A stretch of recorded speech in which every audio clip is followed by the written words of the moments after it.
Next thing you have to do is define user stories. We're going to use these to actually organize your demo. So user stories basically are identified. What they do is they talk about what your needs are in a very specific way. So you've already gone through the process of putting your goals together, and you've already gone through the process of identifying your internal needs. And so you could create these are really more what I would call epics, but they're things like streamline loan processing or do a better job of referring customers. Then we're going to expand those descriptions. So we might say that when we get a referral for an auto loan, we want to expand the number of customers' accounts to ensure that they keep the loan with the bank. We automatically want to provide them with best fitting offers and incentives for things like checking and credit cards. So that is a much more detailed version of doing a better job of referring customers. And so what this is really doing is it's describing the desired features and functionality in a much more concrete way.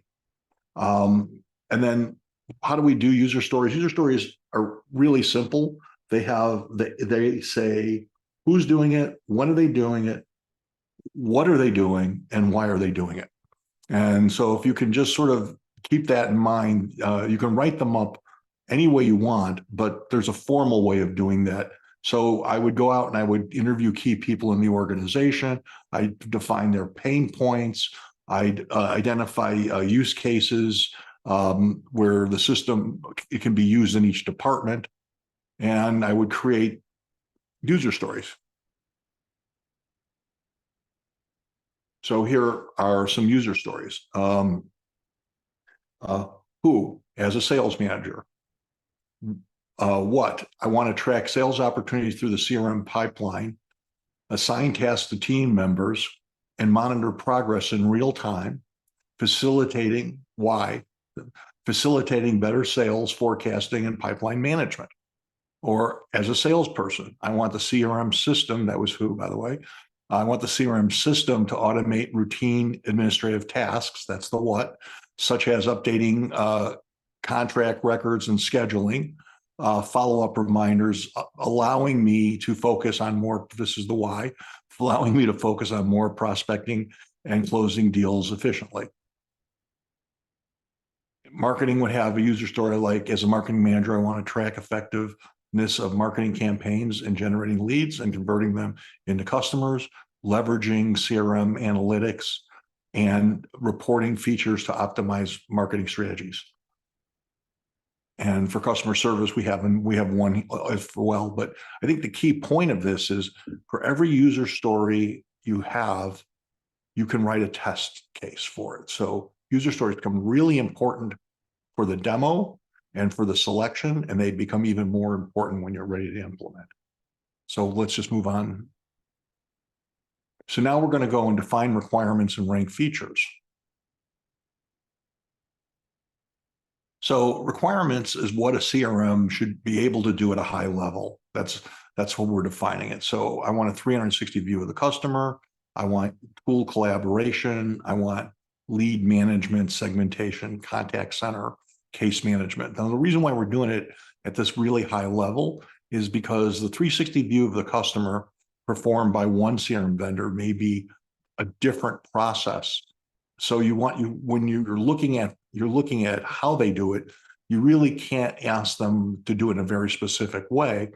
It really doesn't make sense. It's really, what is the overall goal you're trying to get, which is things like, I need a contact center, I need case management.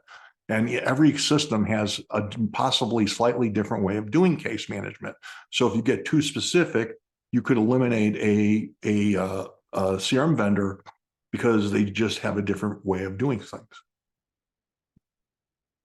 So now you'll break down those features into more features, like for example, the 360 view, what will that mean? That means we got account management and contact management. We got intelligent data enrichment. We have customer segmentation. We have interaction, communication history, and we have the ability to search and merge duplicates. So I'm breaking these down into other smaller pieces, and this will come to play again when we come to demo and we come to selection. And so now I can go and tie in an ROI. I can take every one of those features and say, how much is it saving me? Is it saving me time?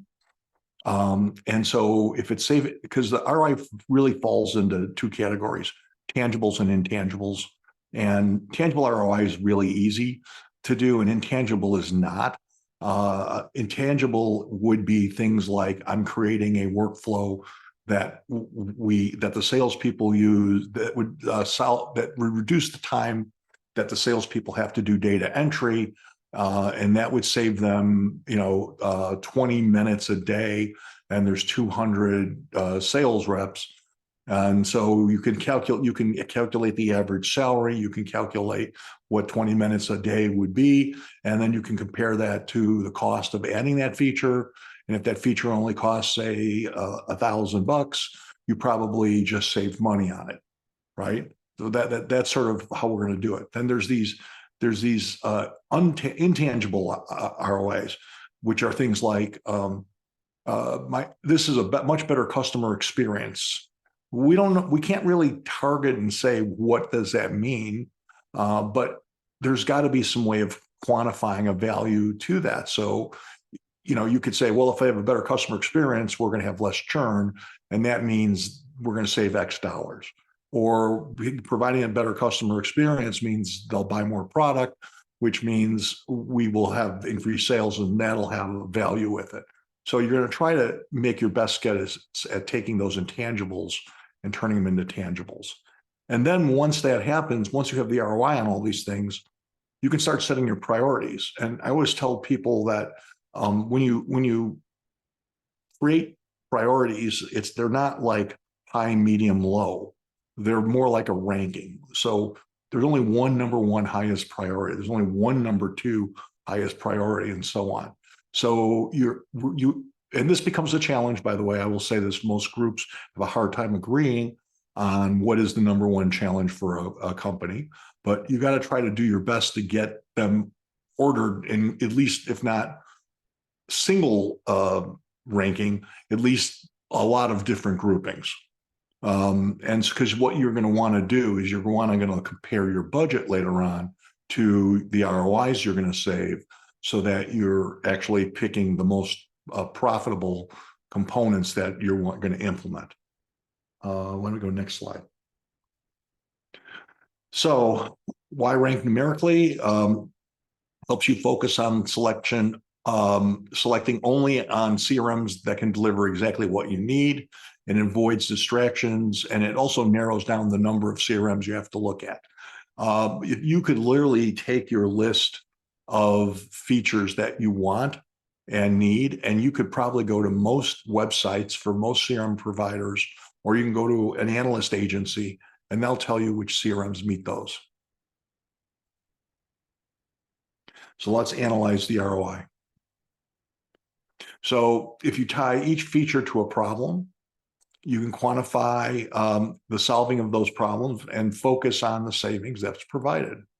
So it's really as simple as that. And now I'm talking about, I already covered this, sorry.